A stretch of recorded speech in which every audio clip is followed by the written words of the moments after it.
Right. Good afternoon, everyone. We had intended to do this as part of our June 2020 Open Day. This is our student panel where potential students get asked some of our amazing current students any questions they would like, and they answer them very, very honestly and openly. It's our favorite part of the physical Open Day, so it's something we're going to try and do here. Now, because of technical difficulties, you're not here live asking us questions. So what we are going to do is we're going to take some questions from the previous year. Before I do that, I just want to introduce the panel, or rather they'll introduce themselves. So Shreya, would you like to introduce yourself? Yeah, so hi everyone, my name's Shreya and I'm in my second year of medical genetics at Queen Mary's. Okay, and Tahmina? Hi everyone, my name is Tahmina and I am going into third year of pharmaceutical chemistry and I'm on the BSc program. And Neha?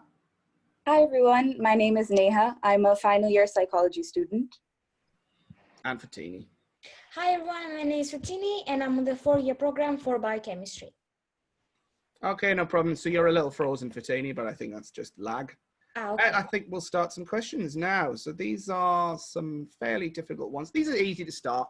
Do you have an advisor and how often do you meet? So if I might throw that to Shreya, since you're the first on the list.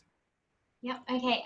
So yeah, at Queen Mary's you get an academic advisor and they can help you with a range of things. It's not just strictly academic issues, it can also be pastoral, settling into uni, especially for first years.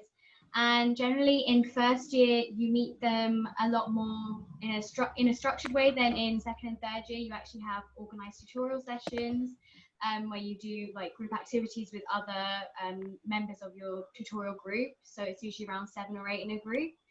And you do presentations, you work on those sorts of skills. Then you can also have one-on-one meetings where you discuss really anything like future prospects, but also settling into uni, coping with the change from A-levels to university and lectures. And then in second and third year as well, it's really up to you. You can meet them as much as you want. They're always on hand to email. You can also go visit them in their offices. So if you're proactive as well, then it makes it even easier to just keep getting in touch with them as much as you need.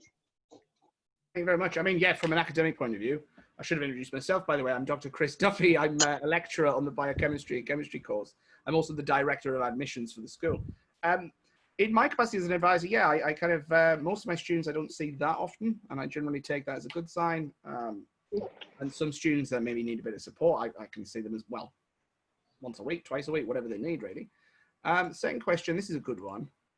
How did you find the transition from A-levels to university? So I think I'll ask that to, because you're next on the list, Tahmina. How did you find the A-level transition?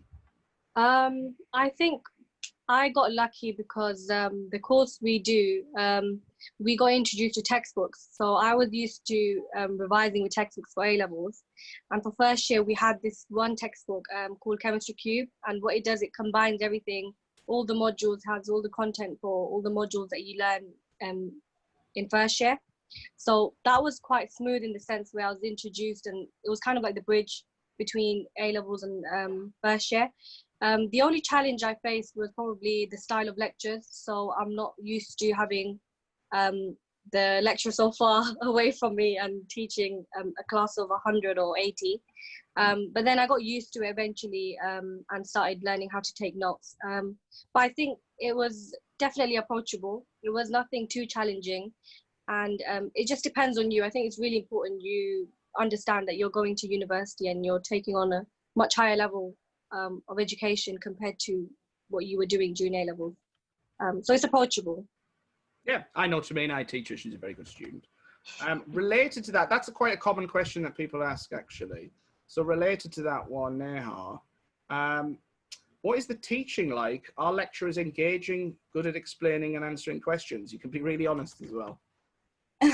In my experience in psychology, I found that lecturers are really engaging, and I think they know that students have quite a varied background in terms of the courses that they've taken at A-level.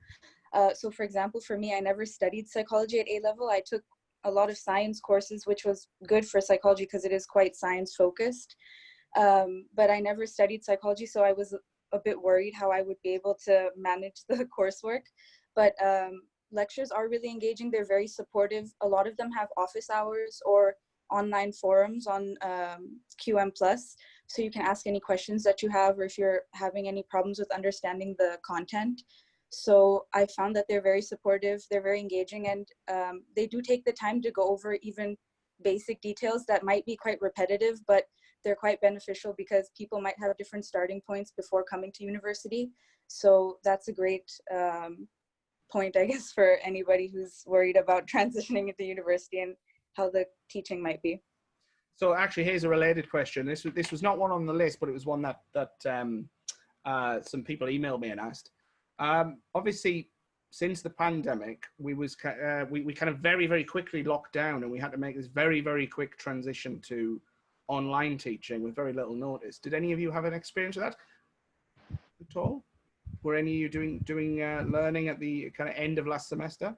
If I may step in. Oh. Yeah, Fatini, are you with us? We can Great. just picture your face. There we go. You can see my face? Yeah, you looked frozen. But yeah, there we go. Okay, sorry about that. I hope you can still hear me. Yeah, there were a few, it was towards the last end of the semester when we started having online learning. And I think that because we have the platform that we share the lectures and we share the PowerPoints, that it was, I think, an easier transition because we've already used to having the lectures online and having online resources in general. So I think the only major switch was obviously not attending in person, but we used the video sharing platform. I think it's called Blackboard, and it was very easy to use. And it just meant we were at home instead of the lectures. Like, I think it didn't take away from the learning and the experience, and just communicated with the lecturers because we could just, you know, pop a question in the chat and they would answer just like in real life if we were in person together. Yeah, I mean, I'll be honest. Like, I think because of this one-to-one chat, I think I spoke to some of my students more than I would have if they'd just been sitting in the back of my lecture. Yeah. Another question. Let's pick a really difficult one. This is a big question. How many students are there in your course? How many attend lectures? Is there opportunity for one-to-one questions during / after / before lectures? So that's a lot to boil down to. So just, Shreya, do you want to maybe try and answer that one? I'll try. In terms of how many people are in just medical genetics or across SBCS, or? Yeah, just your course, medical genetics. I think there must be like 100 of us, maybe a bit more, a bit less. I'm not really sure. And that's partly because not everyone comes to lectures. I mean, they're not compulsory, but it's obviously highly advised that you go to them and get the content and everything. And in terms of asking questions, you can definitely ask questions after. I've done that before, and even asking at the start if there's something that you've read or you're unsure about a concept from maybe the previous lecture and the same lecturer is delivering the next week's lecture, then you can definitely ask that. And in terms of during as well, a lot of lecturers welcome questions at kind of any point during the lecture. They quite like it when you're really, really engaged. And sometimes they ask questions themselves and they wait for students to answer. So it depends on the lecturer a bit, yes, but most of them I've found across all of my modules, they really, really welcome it and they really enjoy it when you get as engaged as possible. Yeah, very nice answer. I mean, yeah, speaking from my kind of classes, attendance at lectures 50%, and I don't mind. I don't take a register or anything like that. You know, people prefer to watch the recording, which we've done this for years. We recorded lectures. If people prefer to watch the recording and work by themselves, I'm very happy. And typically those, I think our quantum lecture attendance was quite good. I think that was unusual, but I think that was more to do with my I don't know how difficult it was. That's always a very enjoyable lecture. I do second year chemistry, introductory quantum mechanics.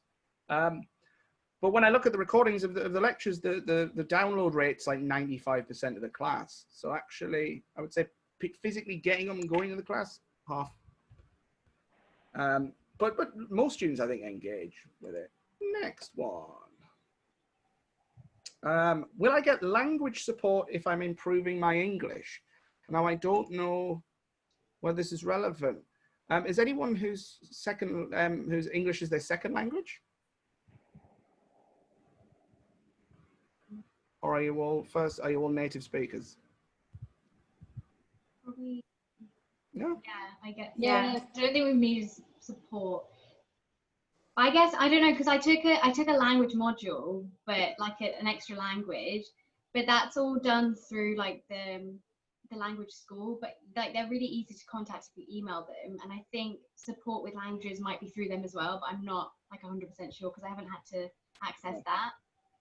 Yeah, you're all fluent English speakers from kind of probably from school, and I think most are.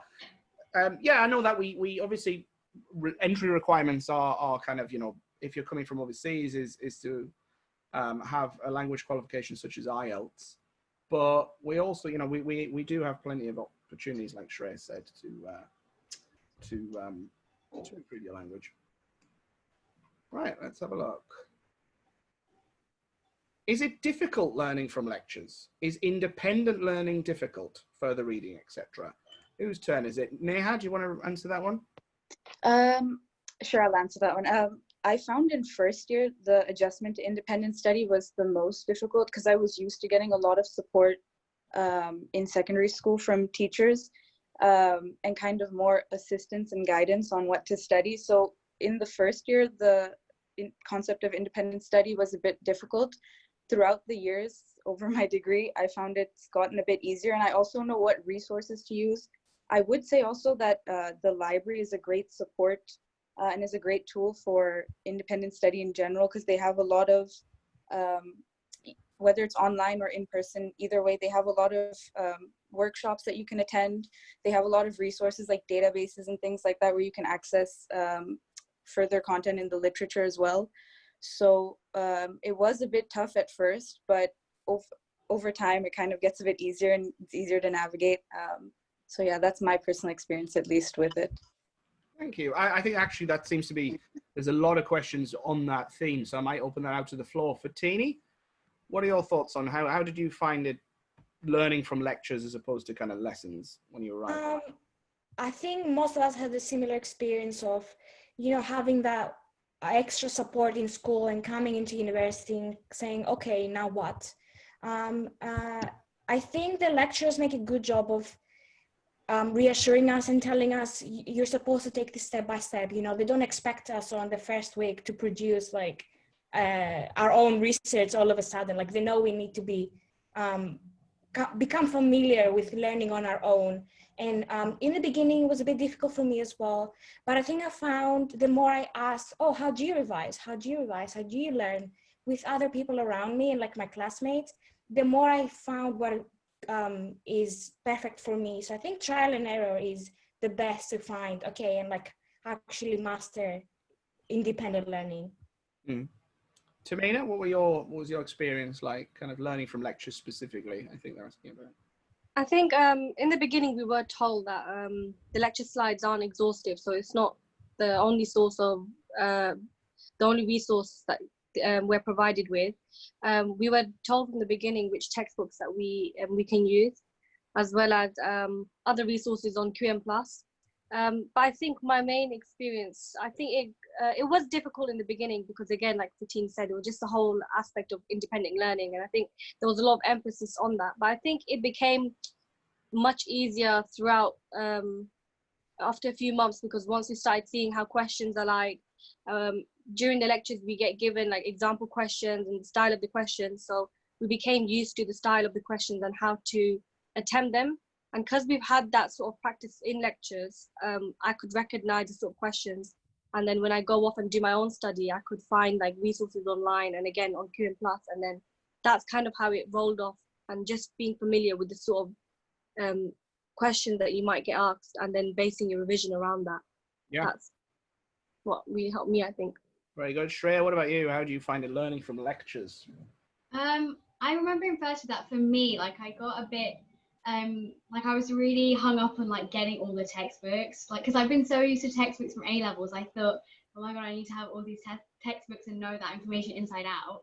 But actually I really enjoyed that it wasn't like just with independent learning, the freedom to do it in your own time, but also like the freedom in the resources you can use. Like it doesn't actually always have to be a textbook. It can just be a journal article, or even like just the abstract of an article. Like lecturers would encourage you to start slowly, and even now in second year going into third year, it's like sometimes I can't even get through a whole article still, and that's fine. Like you become a lot more okay with it, and you kind of know your learning style, and then you also accept your limits as well. So I think, yeah, it's nice to be able to do it in your own time, but also know that there are so many different resources, and you don't have to stick really heavily to textbooks or like PowerPoints just because you're used to that from A levels. Like it's not going to affect your mark or anything like that. So yeah. That's a really good point, actually. I mean, certainly by the third year, we really don't expect you to be using textbooks. You know, we expect you to be reading papers and things like that. But like Shreya said, I mean, I've been a scientist for like, well, God, nearly 20 years, but kind of, you know, I still struggle to get through papers. So I typically read the abstract, I'll read the introduction and the discussion. Very rarely will I read the methods. You know, I'm not interested in what machine they do something like that. But you never stop independent learning. So, you know, I'm reading this book by my friends, Leonis, Thomas, and Darius. It's really, really interesting. It's about something I didn't really know much about. So that's what I've spent my lockdown doing. So getting that habit is something that sticks with you for the rest of your life, I think. What are the weightings of each year of my degree? Oh, that's quite an easy one to... I could probably answer that as an academic very quickly. The weightings are very simply 10% first year, 30% your second year, and 60% in the third year. If you do an MSci course like Fatini is, then you have equal weighting in third and fourth year. Exactly. So the MSci is a great way to actually correct for a bit of a sticky start in the course. But obviously the first year we want you to do a lot of learning, but we take the pressure off a little bit in terms of exams because, you know, you're developing. Right, let's have a look at the other questions. How many lectures, labs, contact time is there a week? And what is a general week like? That's a very good question. Again, I think that's one that many people seem to have. So I'm going to throw that open to the audience. Fatini, do you want to start? Yeah, so there's about 21 hours of contact time, I think, in most of the SBCS degrees, so like biochemistry, biological sciences, so on and so forth. So that means 21 hours you're engaged in a workshop or in a lab or in a lecture.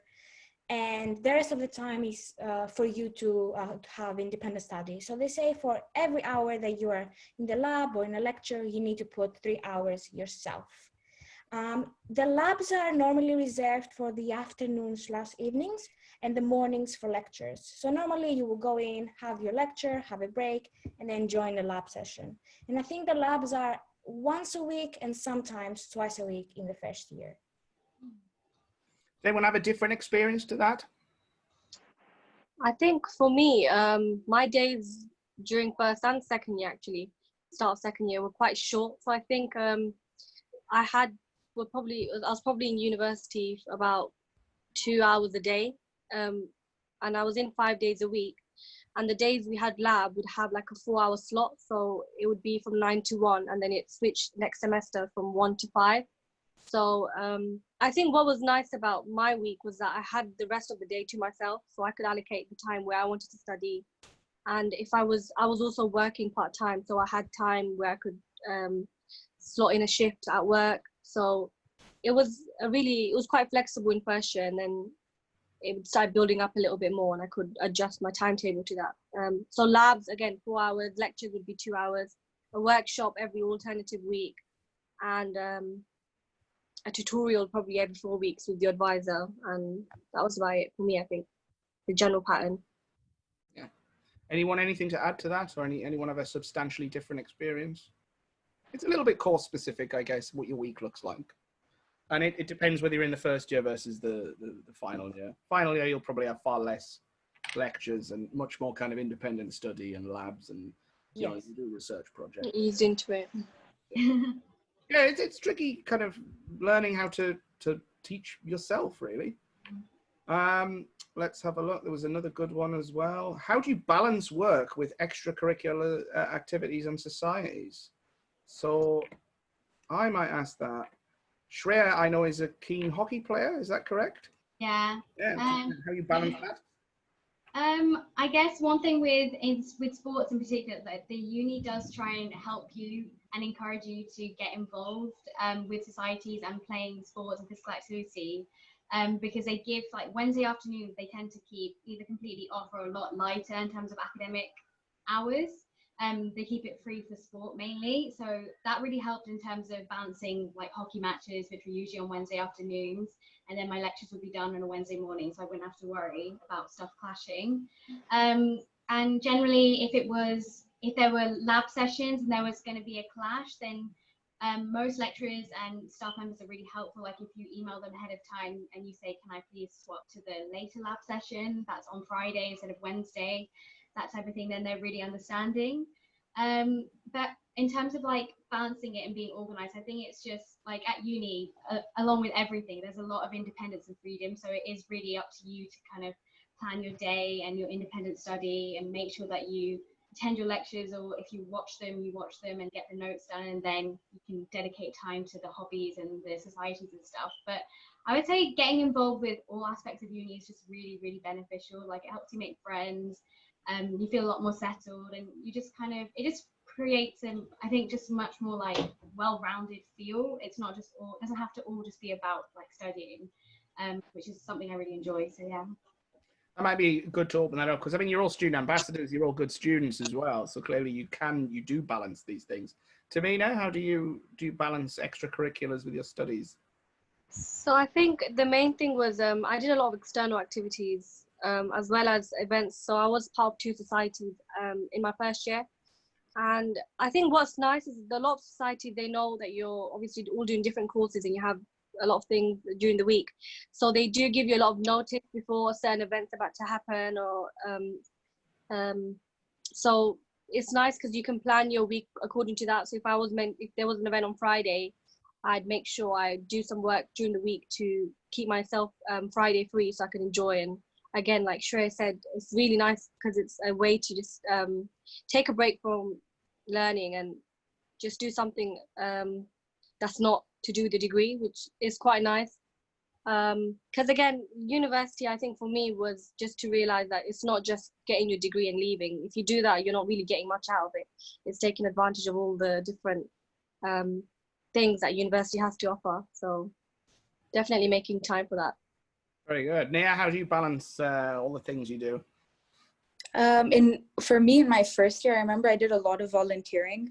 And the Students' Union that way offers a lot of volunteering opportunities, whether they're one-off or regular shifts that you attend. And they're very flexible in their approach as well, because they know that students have a lot in terms of lectures and coursework and things like that. So they are very accommodating with the schedule. One thing I found that was very helpful in my first year was using weekends to my advantage. I found I was able to take part in a lot of experiences, and also that let my week be free as well for other things I was doing, whether it was academic related, or I also had part-time work ongoing as well. So I was able to fit that as well.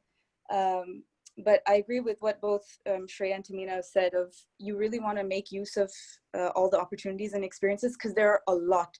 In my first year, I was quite overwhelmed with how many experiences there were, and I wanted to take part in as much as I could. So it is quite tough to find the balance at first. It was a bit of an adjustment. But I think that when you're able to kind of plan out your week well and you prioritize what you want to take part in most, that kind of helps you identify what you want to, or helps you, I guess, plan out your week better and take part in experiences that you want to, and make the most of your time at university. So keep a planner. Yeah. What about you, Fatini? I was just about to say, stay organized. I think the key to accomplishing what you want in terms of having fun and studying is to keep an organized plan. And I'm not saying like plan every minute of your life, but just be aware of like, when do you have to study? When do you have to go to do the, that fun thing that you want to? And try to stick to it as much as possible, but also be open to compromise and say, okay, maybe this weekend I won't go to Central London. I'll study, so next weekend I can go. So definitely have a planner and be open to compromise. Would any of you say that you couldn't do something because of the pressure of your studies, and you could be honest? Would anyone say that there was something you had to give up for your studies? I guess like as you get into like second and third year, maybe more so because the deadlines, there's maybe the coursework, it's not that there's like a huge increase in deadlines, but each piece of coursework is harder and it takes longer and just more like brain power and like time and concentration. So I think yeah, maybe sometimes I've had to like cancel or just not attend a social or something because I've got work or something due quite close like in the week. But I don't, like, in the grand scheme of things, I don't really look back on that and think, oh, like that's really, really affected a lot, like my whole, like a lot of my time or whatever. Like you just have to, like Fatina said, just be like flexible and willing to compromise. The studies do have to come first a lot of the time. So yeah.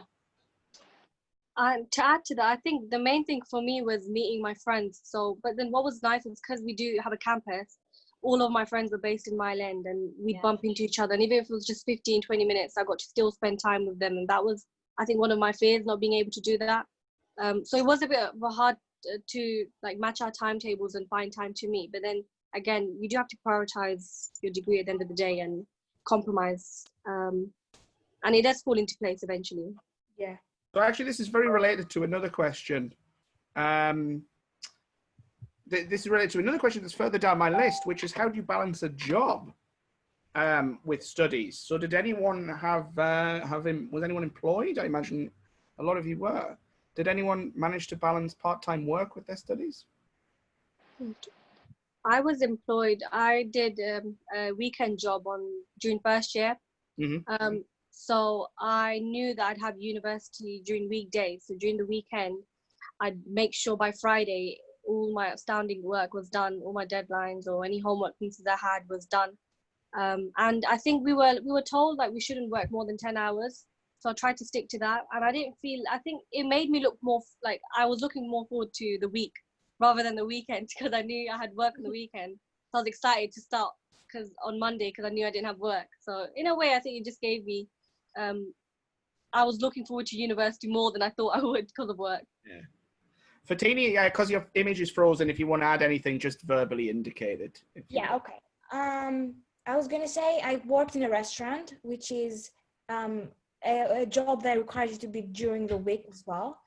And when I applied and I told them perfectly clear, I can do this amount of hours, this amount of shifts, and my degree has priority. So I don't know how useful that is in interviews or, you know, for people trying to find a job in the uni, but I told them my degree has priority. I also want to work. So they were fine with that. So I think you should find an employer that understands your availability and your needs. So I told them, for example, I can do mornings or some afternoons. I can do maybe evenings and weekends. So that's how I worked it out. Yeah, I mean, it's a very common experience. Certainly I worked part-time when I was a student. You know, people do manage it. Obviously, you know, it's an extra challenge that some very fortunate students don't have. But I think the most common experience is actually combining studies with some kind of part-time work. Here's some quite specific ones. When do you get to choose your own modules? And I guess that means when in your degree and what time of the year. So who hasn't spoken for a while? Neha, I might ask that to you. When do you get to choose your modules? In psychology, we can actually, in first year, we can choose elective modules. Mm-hmm. So right at the very beginning of the degree, actually, you get a choice from, I think, 4 elective modules in the first year. And they're quite a variety. So it kind of matches any sort of interest in psychology that students might have. My second year experience is a little bit different because I did a year abroad. So my modules were a little bit different. But right from first year, you're able to choose one of the modules that you would like. In third year, in my experience, there's a lot more flexibility because you can choose from a wide list of modules. There's 1 or 2 compulsory modules, I think, and you have your research project as well if you choose to take part in one. But right from the beginning, there is some option, and then it gets much more intense throughout the course of the degree.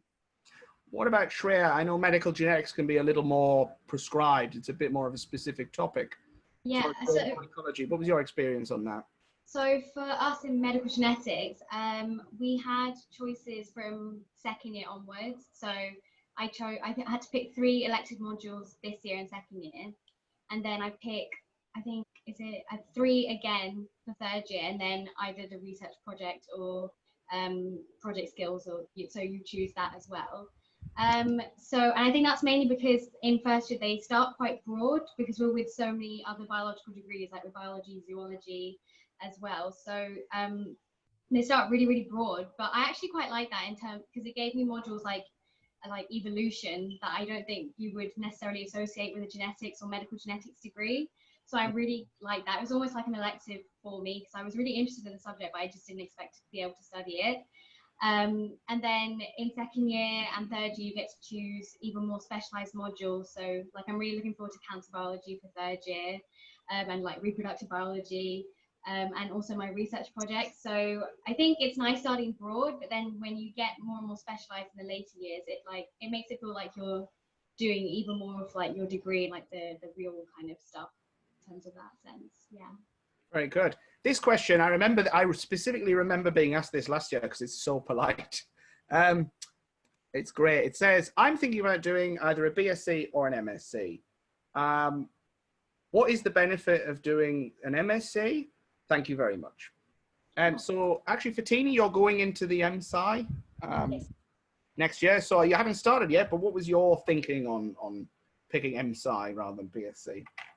The first and main thing for me was the fact that the MSci is research. There's no formal lectures. So it was what I wanted, which was lab experience, but also having someone to kind of guide me through it. And the other major reason I chose it is because you find out what your project is and who's your supervisor mid-year through year 3. When, if you, for example, go into just another master's, just a postgraduate degree, you actually find out months later after you start that master's degree. So for me, that was the 2 big positive pluses that I was like, this is for me. And finally, I'm already familiar with Queen Mary and the labs and the space. So I think that was an added bonus.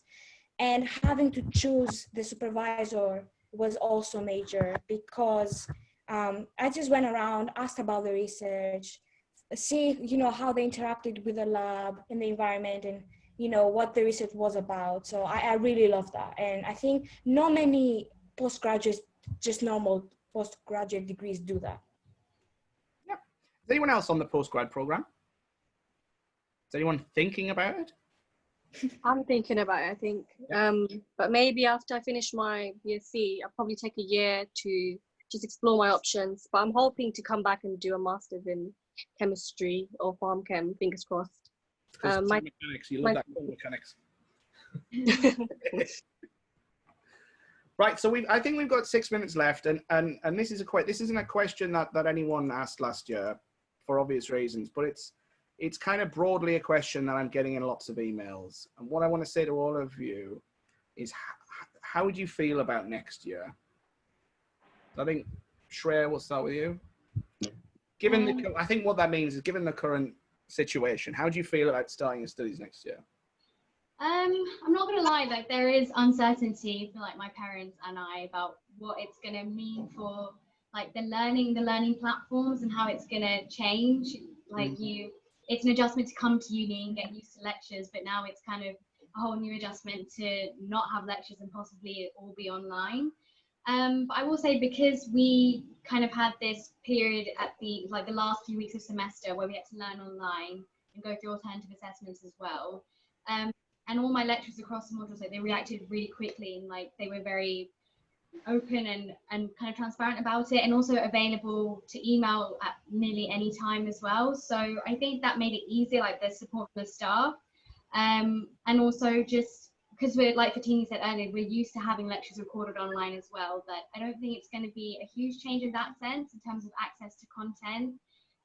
Like the QM Plus platform and the module forum I think it's going to become even more active, which is actually really nice, because you get to chat to not only the lecturers but also students as well, which you may not usually see in lectures. So I think it's like the negativity is like the uncertainty, but I think there's like advantages in terms of also trying to be as engaged, or maybe even more engaged, with the content and the lecturers.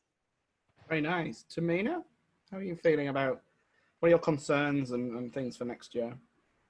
It is a really uncertain period right now, and I think, like what Shreya said, because we had that experience where just before we broke off, we did get an experience of what it would be like to be taught online.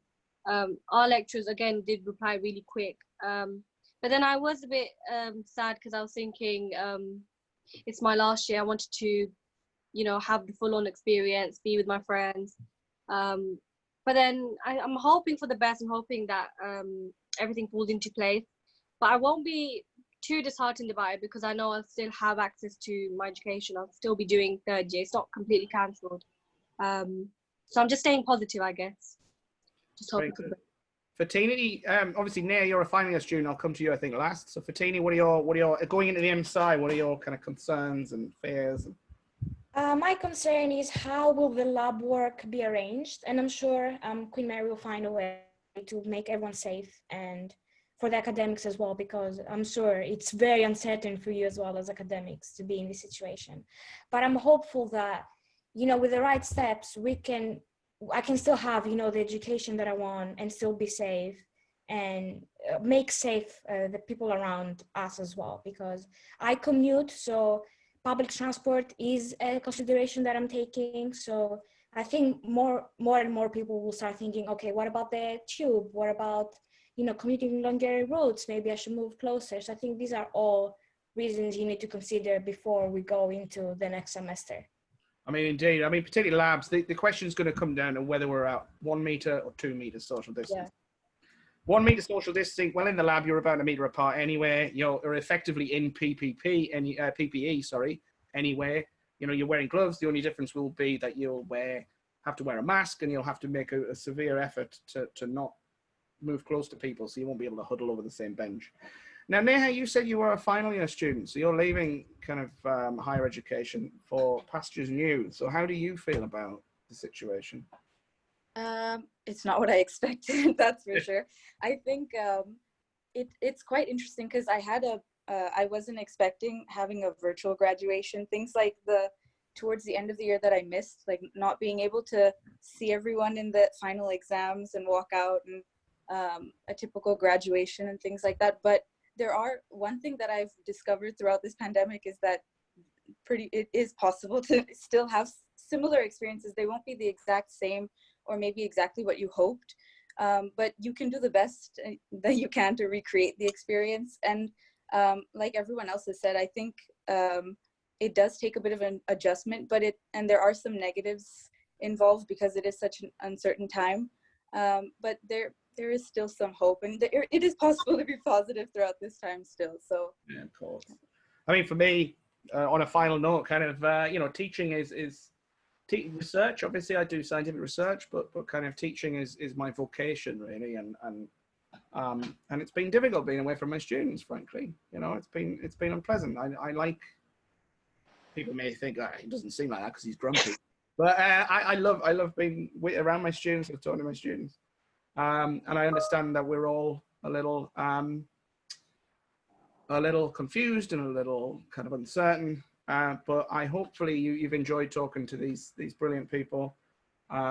It's great listening to them kind of talk honestly about how they feel, because it's not feedback we get often as teachers. Everyone, I'd just like to really thank you for doing this. Despite technical difficulties, we made this video, and I hope people will find it useful. I look forward to seeing both the panel again, hopefully very soon, and you guys is our next kind of crop of students coming into the first year next year. Once again, my name is Dr. Chris Duffy. Thank you very much. Goodbye, everyone. Thank you. Goodbye. Bye. Thank you. Bye.